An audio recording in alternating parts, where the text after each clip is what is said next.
Amen, gloire à Dieu. Ce matin, le dernier chant qu'on a pris, sans concertation avec Daddy, mais le dernier chant qu'on a pris, c'est Blanc plus blanc que neige, avec une magnifique image de mes montagnes, de mes chères et tendres montagnes.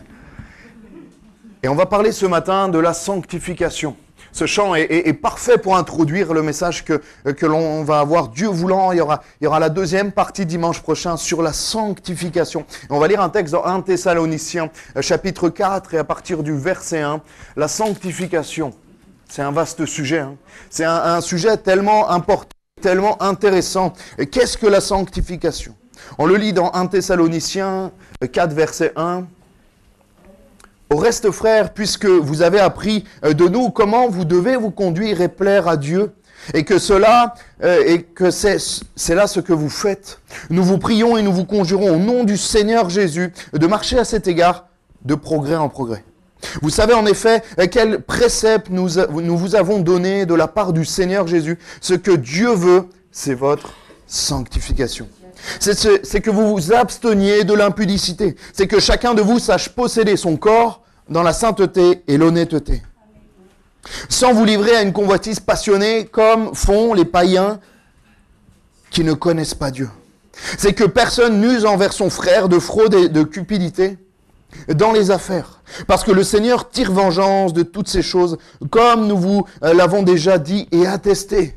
Car Dieu ne nous a pas appelés à l'impureté, mais à la sanctification.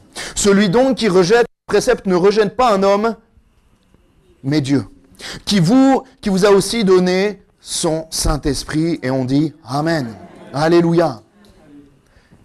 Ce que je vous ai déjà dit et attesté. Ça veut dire que là, l'apôtre, il leur a déjà dit, mais il leur répète. Et je pense qu'il est important de se répéter sur certains sujets, dont la sanctification. Qu'est-ce que c'est la sanctification? Bibliquement, même au niveau du dictionnaire, ça veut dire séparer de, être mis à part. Purifié, consacré, une mise à part, quelque chose qui est à part d'une autre chose. Et je crois qu'enfant, en tant qu'Église, je crois qu'en tant qu'enfant de Dieu, nous sommes appelés à être à part. Nous sommes appelés à être mis en dehors de ce monde. Bien sûr, nous sommes de ce monde, mais nous sommes dans ce monde, mais nous ne sommes pas de ce monde. Et c'est une réalité pour nous aujourd'hui, en 2023. On s'occupe souvent de l'extérieur, de notre apparence, de comment on s'habille, moi, avec le déménagement, toutes mes chemises sont repassées, c'est une catastrophe, je déteste repasser. Et je dois le faire le dimanche matin, je sors mon fer à repasser, ça me gonfle, mais je le fais. On fait attention. Moi, juste avant d'appuyer sur l'ascenseur, j'ai dit, oh, j'ai oublié le parfum. Tant pis, bon, c'est pas grave. On fait attention à comment on est. Moi, pour la coiffure, c'est assez simple. Mais on fait attention quand on va à l'église, on fait attention quand on sort dehors, quand on a un rendez-vous, quand on rencontre des gens, comment on est, est-ce qu'on est bien? Mesdames, vous vous maquillez, on fait attention. Mais est-ce qu'on fait aussi attention à comment est notre état de cœur? Est-ce qu'on fait aussi attention à comment on est à l'intérieur? La sanctification, s'il y a une chose que tu dois retenir ce matin, parce que tu ne retiens pas grand-chose, retiens, la sanctification, c'est une douche de l'intérieur. C'est une douche de l'intérieur, blanc, plus blanc que neige. Et pour ça, on a besoin de l'aide du Seigneur au travers du Saint-Esprit. Et pourquoi nous avons besoin d'être lavés? Parce que nous sommes salis déjà de base par le péché. Quand nous arrivons dans ce monde, nous sommes salis par le péché qui vient salir de l'intérieur l'être humain. Et on voit que la Bible nous dit qu'il n'y a pas de juste, pas même un seul. Aucun. Aucun de nous n'est juste s'il n'a pas le Seigneur Jésus en lui. Et il y a des exemples dans la parole de Dieu, dans Matthieu 19, qui nous parlent d'exemples de péchés qui nous salissent, de choses qui nous salissent. Les mauvaises pensées, les meurtres, les adultères, les impudicités, les vols, les faux témoignages, les calomnies. Voilà les choses qui souillent l'homme. Ce n'est pas une saleté extérieure, ce n'est pas une apparence sale, mais intérieurement, un cœur qui est sale à cause du péché. Et le texte commence, mais c'est ce qui sort de la bouche, ce qui vient du cœur, c'est ça qui souille le cœur de l'homme. Comment est ton cœur ce matin? Quelle est la propreté de ton cœur, de tes pensées, de tes paroles? C'est vraiment ça doit être un sujet de prière. Seigneur, pardonne mes fautes. Constamment, Seigneur, pardonne mes fautes. Non pas se confesser à un homme, mais à Jésus seul. Parce qu'il n'y a que Jésus qui pardonne les péchés. Alléluia. Si vous avez besoin d'aide, s'il y a un péché particulier dans lequel vous êtes enlisé, bien sûr, il y a les anciens, on est là, on va prier avec vous aussi. C'est pas la notion de se confesser, c'est la notion de partager pour combattre à plusieurs. On va prier avec vous. S'il faut pleurer, on pleurera avec vous à genoux devant le Seigneur pour que le Seigneur vous libère. Mais c'est le Seigneur qui libère. C'est le Seigneur qui pardonne. Amen. Avant la croix, avant que le Seigneur Jésus donne sa vie sur la croix, quand il fallait être pardonné des péchés, il y avait des sacrifices d'animaux. Vous prenez dans le Testament, dans le Pentateuque, la Torah, tout le Lévitique, les nombres même, tous ces exemples de pardon de péché, en fonction du péché, tel ou tel péché, il fallait tel ou tel animaux pour être pardonné, des tourterelles, en fonction de la grandeur du péché. C'est des textes qui sont particuliers, et c'était quand même particulier pour être pardonné des péchés. C'était quand même contraignant. Toujours avoir un pigeon en fonction de si on disait un gros mot ou quoi, hop, purée, désolé, paf. Et le pigeon, il pardonnait nos péchés. Parce qu'il fallait que le sang coule. Il fallait que pour le pardon, sans effusion de sang, point de pardon, la Bible dit. Sans le sang qui coule, il n'y a pas de pardon de péché. C'est peut-être un peu particulier, mais c'est comme ça que ça se passe. Et on voit que dans l'Ancien Testament, il y avait toujours ces sacrifices perpétuels, parce qu'on pêche et ils pêchaient perpétuellement comme nous, et ben ils faisaient exactement pareil, ils devaient perpétuellement sacrifier des animaux pour être pardonnés. Mais la Bible nous dit dans Hébreux 10, verset 10, quand Jésus est venu, alléluia, c'est en vertu de cette volonté que nous sommes sanctifiés par l'offrande du corps de Jésus-Christ. Et le verset fini, vous l'avez, une fois pour toutes. Alléluia. Il est le divin sacrifice. On n'a plus besoin de pigeons, plus de moutons, plus de vaches, tout ce que vous voulez. On a Jésus qui a donné sa vie. On a Jésus qui est allé sur la croix une bonne fois pour toutes et qui a donné son sang. Alléluia. Qui nous a sanctifiés. Et la sanctification, ne pas confondre la sanctification avec les bonnes actions. Ça, c'est la religion qui veut nous faire croire que, vous savez, quand on parle de Jésus à des personnes qui disent non, mais moi, j'essaie déjà de faire des bonnes actions. J'aide une mamie quand elle a du mal à traverser la route, je porte ses courses. Je donne à des associations caritatives. J'essaye de faire le bien autour de moi, d'être gentil avec mes voisins. C'est pas ça la sanctification. Ça, c'est les œuvres. Et Jacques en parle dans son épître. Ne confondons pas. Les bonnes œuvres n'ouvrent pas les portes du paradis. Tu ne peux pas être sauvé par les bonnes œuvres. Ce qui sauve, la seule chose qui sauve, le seul nom qui sauve, c'est le nom de Jésus. Alléluia. Et après, quand tu as Jésus, tu as les bonnes œuvres. C'est automatique. Si tu as vraiment Jésus dans ton cœur, tu auras les bonnes œuvres. Mais c'est pas l'inverse. C'est pas les bonnes œuvres qui vont t'amener à Jésus. Non, c'est Jésus qui t'amène aux œuvres. Alléluia. La sanctification n'est pas les bonnes actions. Moi, j'essaye de faire le bien autour de moi. On l'entend, ça. Ça ne remplace pas et ça ne remplacera jamais le sang de Jésus. Alléluia. Nous sommes tous pécheurs, la Bible dit, et donc privés de la grâce de Dieu si nous n'avons pas Jésus. Alléluia. Et on va voir ce matin 3 étapes de la sanctification, ce qu'est la sanctification. Et dimanche prochain, Dieu voulant, on verra comment rester sanctifié. Même pour nous faciliter la sanctification, j'essaierai de vous donner avec l'aide du Seigneur des clés pour rester loin du péché, le plus loin possible du péché. Et on voit que déjà, la première étape, la sanctification est en 3 étapes. Et la première, déjà, c'est quoi? C'est la nouvelle naissance. C'est la nouvelle naissance. Quand tu acceptes Jésus dans ta vie, déjà quand tu as la révélation que tu es pécheur et que tu es privé de la grâce de Dieu, qui se souvient de ce moment-là? Quand tu réalises, là tu réalises. C'est un moment particulier, hein? Juste avant que le Seigneur te remplisse et te lave, il y a un petit moment moins agréable. Quand tu réalises que tu n'es pas bon, tout simplement. Tu te croyais bon avec tes bonnes œuvres. Moi, je me croyais bon avec mes bonnes œuvres. Je me dis, bon, ça va, j'ai tué personne. Ça va, je vole pas. Ça va. Tu te crois bon. Et là, le Seigneur, il te dit, Samuel, en fait, t'es pas bon. En fait, t'es sale de l'intérieur. T'as beau mettre une belle chemise, t'as beau faire ci, faire ça, mais t'es sale de l'intérieur. Et là, il y a ce moment-là où on est confronté avec ce qu'on a à l'intérieur. Et là, on passe par la repentance. On dit, Seigneur, on tombe à genoux, on pleure, on dit, Seigneur, excuse mon péché, pardonne mes fautes. Et là intervient la nouvelle naissance. Et c'est au travers de cette révélation du Saint-Esprit, de qui est Christ, de ce qu'il a fait pour nous et surtout l'acceptation de Jésus. C'est pas juste le savoir, c'est l'acceptation, le faire nôtre. Jésus, viens dans ma vie, viens dans mon cœur. Et c'est à ce moment-là que là, il y a la première étape de la sanctification. On est complètement lavé. Le sang de Christ qui a coulé à la croix vient nous purifier. Amen.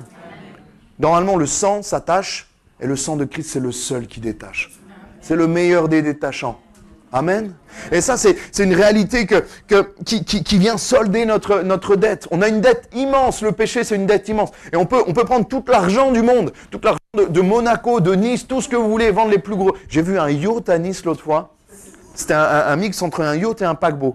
Il était énorme. Mais même si tu vends ce yacht, même si tu prends tout l'argent du prince et de tous ceux qui sont à Monaco, tu ne peux pas payer un seul péché. Et ça ne vaut rien du tout par rapport à une goutte du sang de Jésus. Amen.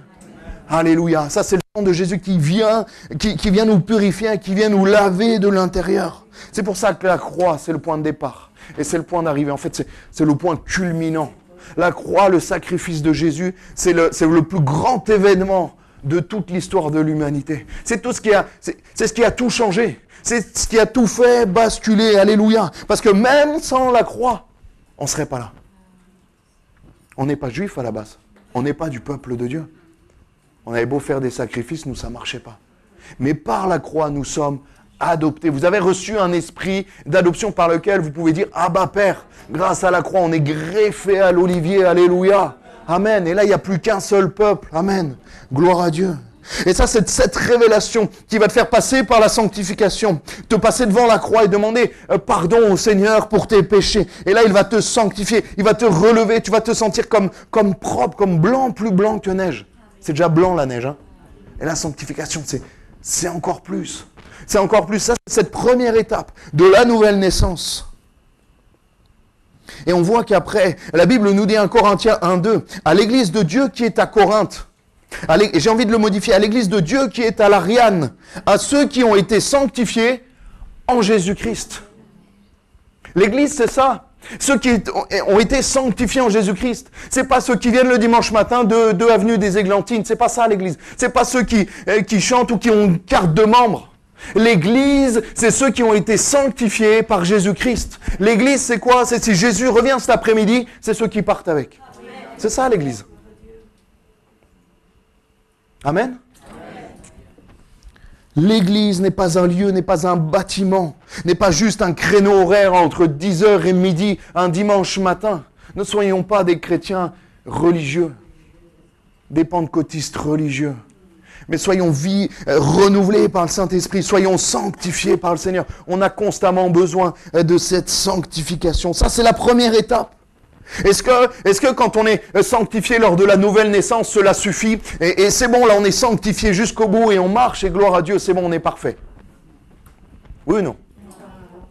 Ça c'est la première étape. Et la deuxième étape c'est quoi? C'est le chemin de la sanctification. Jusqu'au bout, jusqu'au dernier moment. Jusqu'au moment où soit tu vas mourir de vieillesse ou mourir, ou jusqu'au moment où le Seigneur va revenir et là on partira tous au même moment. J'espère qu'on partira tous au même moment. Enfin, que vous avez compris, hein, qu'on sera tous emmenés avec le Seigneur. Je le dis avec beaucoup d'amour, mais c'est ma prière. Alléluia. Et jusqu'à ce moment-là, l'un ou l'autre, peu importe. Mais jusqu'à ce moment-là, on doit être en permanence sur le chemin de la sanctification. La première étape, la première grosse douche de l'intérieur, c'est la nouvelle naissance, la sanctification. Mais après, perpétuellement, on a besoin que le Seigneur nous sanctifie. Chaque dimanche, chaque jour, Seigneur, pardonne mes péchés. Et aide-moi, je pêche de moins en moins, Seigneur. Que j'aille de progrès en progrès. Après ce grand nettoyage, j'ai marqué, il y a tout ce processus. Une fois que tu as pris une douche, tu es propre. Mais tu n'es pas propre pour toute la semaine. J'espère, hein. Je sais pas, après à Nice, peut-être qu'il y a... Et chaque jour, tu prends une douche pour rester propre. Amen. Il n'y a que ce côté-là qui dit Amen. Ce côté-là, je ne sais pas s'il se douche tous les jours. Voilà, Seigneur, Bon, dimanche prochain, on parlera d'autre chose, alors. 2 Timothée 2, 21 nous dit « Si donc quelqu'un se conserve pur en s'abstenant de ces choses, il sera un vase d'honneur sanctifié, utile à son maître, propre à toutes bonnes œuvres. » Se conserve pur. C'est-à-dire qu'on peut redevenir impur, j'ai envie de dire. se salir. On peut se salir à nouveau. Est-ce que, mon frère, ma sœur, j'ai une question pour toi ce matin. Est-ce que la sanctification, c'est la sainteté? Non. La sanctification, le processus de sanctification mène et doit mener à la sainteté. C'est l'objectif final. C'est l'objectif final qui, malheureusement, ne sera pas atteint ici-bas. C'est une réalité aussi. La sainteté, c'est l'objectif final. Et ça veut dire qu'on a tous à faire des efforts. Parce que, excusez-moi, mais il est inatteignable ici-bas, cet objectif. Mais on doit tendre à ça. On doit s'en rapprocher chaque jour, Seigneur. Aide-moi à me rapprocher un peu plus de la sainteté. Aide-moi à ressembler de plus en plus à Jésus-Christ. Aide-moi à être de plus en plus blanc. Alléluia. Ça doit être notre prière, de plus en plus saint, de plus en plus pur. Romains 6, 19 nous dit, de même donc que vous avez livré vos membres comme esclaves à l'impureté et à l'iniquité pour arriver à l'iniquité, ainsi maintenant, livrez vos membres comme esclaves à la justice pour arriver à la sainteté. C'est la Bible qui le dit. On doit se laisser transformer par le Saint-Esprit pour arriver à la sainteté. Pour arriver à la sainteté. Et il y a une différence en tant qu'enfant de Dieu. Et j'entends des personnes qui me disent, mais j'attends de... Bien sûr, il y a une différence. Comment je peux l'amener? J'entends des personnes qui me disent, mais je ne suis pas encore assez bien pour passer par les eaux du baptême. Je ne suis pas encore assez pur pour passer par les eaux. Amen, c'est une réalité, mais si tu attends d'être saint, tu ne te feras jamais baptiser. Et moi, c'était ma crainte. Je dis, mais il y a ça encore dans ma vie. Je suis pas digne. Personne qui est digne d'être enfant de Dieu. Je ne suis pas digne d'être enfant de Dieu. Tu n'es pas digne d'être enfant de Dieu. C'est par pure grâce. Amen. N'attends pas, ne te prive pas de choses comme ça dans le Seigneur. Il y a une différence, la seule différence entre un enfant de Dieu et avant ce qu'on était. Parce que nous, on commet tous des péchés, enfant de Dieu ou pas enfant de Dieu. La seule différence, c'est que nous, en tant qu'enfant de Dieu, on ne doit plus vivre dans le péché. Il y a une différence entre vivre dans le péché, c'est-à-dire commettre un adultère et se complaire là-dedans, voler de manière régulière et se complaire là-dedans, tricher, peut-être mentir quotidiennement et se complaire là-dedans et se satisfaire de ça. Ça, c'est vivre dans le péché. Alors que les péchés, commettre un péché, on en commet tous les jours. Je pense qu'on en a déjà, même tous déjà commis un depuis qu'on s'est levé, ne serait-ce dans nos pensées. Hein? Ça, c'est la différence. En tant qu'enfant de Dieu, nous, on n'a plus le droit, j'ai envie de dire, de vivre dans le péché.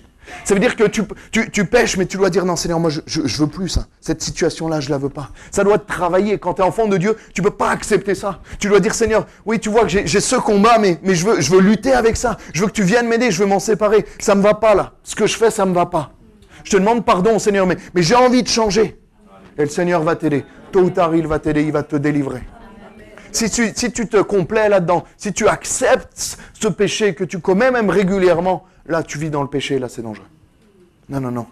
Seigneur, moi, je veux pas vivre comme ça. Et à chaque fois, des fois, moi, j'ai des pensées, des mauvaises pensées, des choses, même des fois, je m'énerve. Et juste après, j'essaye de le dire, je le dis pas à chaque fois. Seigneur, pardonne-moi, excuse-moi, Seigneur. Vous savez, quand en voiture, il y en a un qui vous agace un peu. Seigneur, excuse-moi. Seigneur, enlève-moi ces pensées. Je veux pas avoir ces pensées. Vous savez, des pensées qui me font peur. Hein. Je me dis, Samuel, tu viens vraiment de penser ça. Et je dis, Seigneur, pardonne-moi. Seigneur, enlève ces pensées. Viens régner même sur mes pensées. J'apporterai, Dieu voulant, plus tard, une prédication, peut-être une série même de prédications sur les pensées. C'est un gros chantier. Hein.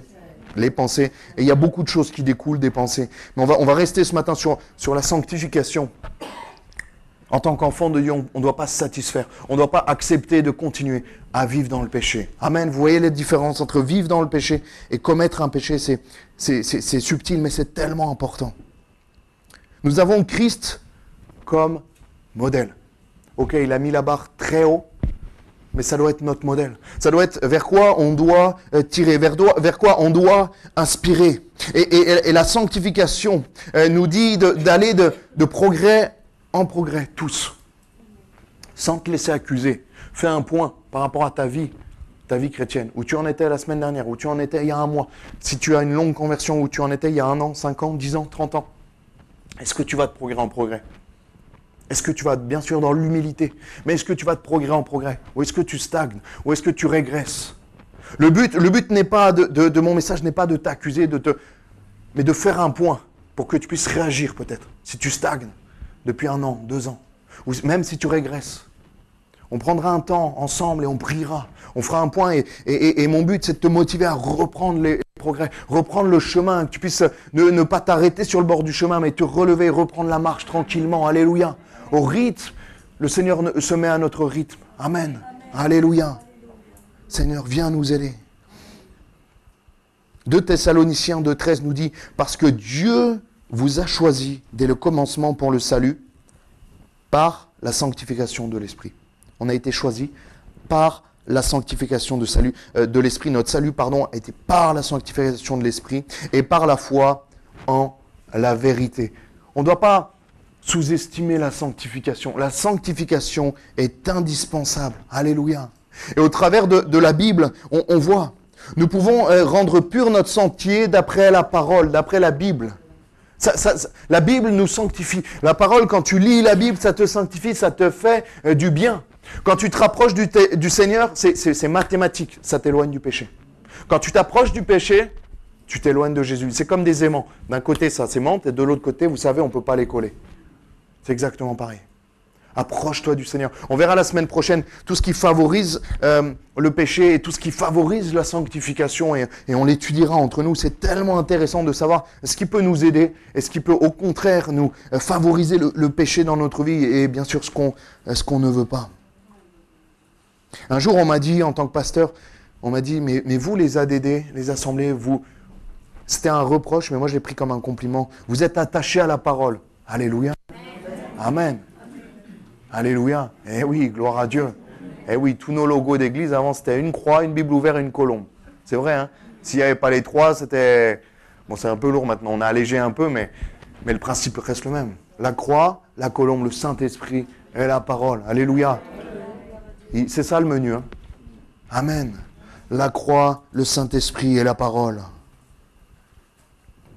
Et enfin, 3e partie, avant de clôturer pour pouvoir diviser le message en 2 pour la semaine prochaine. La Bible dit, on a vu plutôt comme ça, on a vu les 2 premières étapes.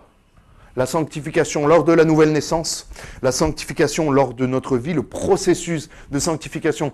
Et on doit y être, la plupart d'entre nous, si on a rencontré le Seigneur, on doit être dans cette étape 2 de la sanctification, du processus de sanctification. Amen, vous êtes d'accord? Et la 3e étape, c'est laquelle? C'est quoi?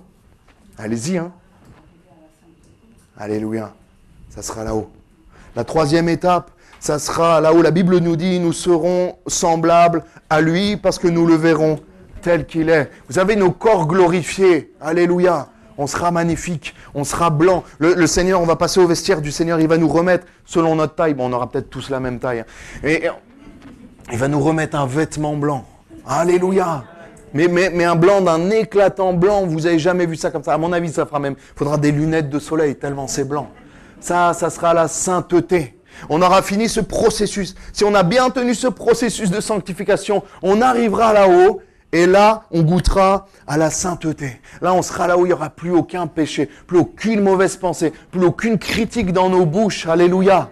Ça sera bon, ça sera la 3e étape qui sera lorsque le Seigneur, 1 Thessaloniciens 5,23 nous dit que le Seigneur de paix vous sanctifie lui-même tout entier et que tout votre être, l'esprit, l'âme et le corps soient conservés irrépréhensibles lors de l'avènement de notre Seigneur Jésus-Christ. Alléluia. Mais la sanctification, mon frère, ma soeur, n'est pas une option. Vous savez, au lycée, il y avait des options S, L, ES, je crois que ça n'existe même plus, ça y est, je suis vieux. Et tu ne peux pas être chrétien avec option sanctification. C'est obligatoire. Parce que la Bible me dit, Hébreux 12:10, recherchez la paix avec tous, ok, et la sanctification, sans laquelle personne ne verra le Seigneur. Tu veux voir le Seigneur? Sanctifie-toi. Si tu n'es pas sanctifié, c'est mathématique. Hein. Si tu ne t'en sanctifies pas, je dis avec beaucoup d'amour, tu ne verras pas le Seigneur. Moi, je veux voir le Seigneur. Moi, je veux me sanctifier. Amen. Alléluia. La Bible nous dit aussi de travailler à votre salut. Et travailler à notre salut, c'est justement travailler à notre sanctification. Et enfin, pour finir, c'est un équilibre. La sanctification, c'est aussi un équilibre. De ne pas se laisser accuser par l'ennemi. Tu n'es pas assez bien. Tu n'es pas assez bien. Je sais que je ne suis pas assez bien. Tu peux lui répondre ça. Hein. Je sais que je ne suis pas assez bien. Mais le Seigneur me lave. Le Seigneur me purifie. Alléluia. Tous les mensonges de l'ennemi, on les refuse et on les rejette. Non, je sais que je ne suis pas digne. Moi, le Seigneur, au moment où on m'a appelé au ministère, où il m'a appelé au ministère, je me sentais tellement indigne. J'ai dit au Seigneur, il y avait un fils de pasteur, il était à côté, il est beau, il parlait bien, il connaît la Bible par cœur. Moi, je connaissais Jean 3,16, c'est tout. Et je dis, Seigneur, ok, je ne suis pas toi, mais moi, je prendrai lui quand même. Parce qu'il connaît sa Bible, il connaît les astuces. Son père est pasteur, il a grandi dedans. Puis il parle mieux que moi. Non, Seigneur, tu as dû... Enfin, prends-lui, je pense. Seigneur, il dit, non, c'est toi que j'ai choisi. Ok. Et Seigneur, il faut que tu m'aides. Et le Seigneur m'a aidé. Amen. Dans la semaine qui a suivi, le Seigneur, j'étais vraiment, je me dis, mais Seigneur, je ne suis pas capable. Et le Seigneur, il m'a dit, oui, tu n'es pas capable. Il m'a dit, oui, c'est vrai que tu n'es pas capable. Mais il me dit, mais moi, je vais te rendre capable. Il m'a dit, et ça vaut pour vous, pas que dans le ministère. Il a dit, je ne choisis pas les qualifiés, je qualifie les appelés. Le Seigneur va te qualifier. Peu importe ce qu'il te demande. Et on fera... Il y a plein j'ai pas mal de projets dans la tête, mais on fera une série aussi sur le service. C'est tellement beau le service. Le Seigneur qualifie les appelés. Le Seigneur te qualifie. Vous vous rendez pas compte, vous me voyez, vous m'avez vu chanter la semaine dernière, mais c'est miraculeux de me voir chanter. C'est pas incroyable, mais à ce niveau-là, c'est déjà miraculeux. C'est le Seigneur qui donne. C'est le Seigneur qui donne. C'est une grâce, il qualifie. Il y a 3 ans, je n'avais jamais fait chanter. Je ne suis pas musicien de base. Et le Seigneur qualifie, le Seigneur donne, le Seigneur renouvelle, alléluia. Et c'est un équilibre à trouver, justement pour ne pas se laisser accuser, mais dire oui, je sais que je ne suis pas digne, je sais que je suis sale, mais le Seigneur me lave. Je sais que je suis pas assez bien, mais le Seigneur me qualifie. Et je sais que je vais progresser jusqu'au moment où le Seigneur va me rendre parfait lors de son avènement, alléluia. La Bible dit dans Psaume 51, verset 4, « Lave-moi complètement de mon iniquité et purifie-moi de mon péché, car je reconnais mes transgressions et mon péché est constamment devant moi. » Alléluia. On va prendre un temps pour prier. Si Pascal...